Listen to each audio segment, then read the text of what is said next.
માટે વ્રજયાત્રા કરવા નીકળો ત્યારે સૌથી પહેલા વિશ્રામ ઘાટે યમુનાજી હાથમાં લઈને સંકલ્પ કરવો પડે.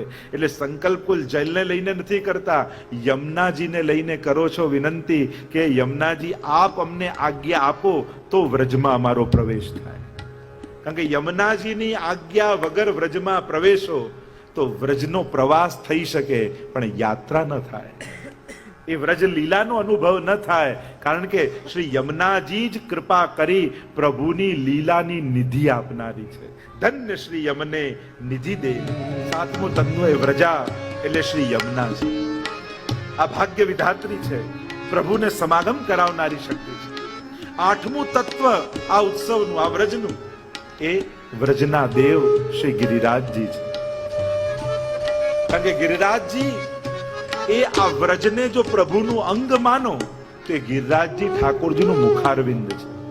અને એટલા માટે વ્રજમાં મુખારવિંદ એક જ જગ્યાએ છે અને એ છે ગિરિરાજજીમાં.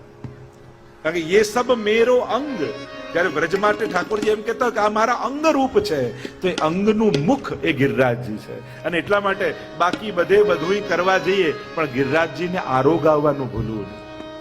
કારણ કે ઠાકોરજી ગિરિરાજજીના મુખ દ્વારા સ્વીકાર કરે છે. એટલે વ્રજના દેવતા એ ગિરિરાજ. નવમું તત્વ વ્રજ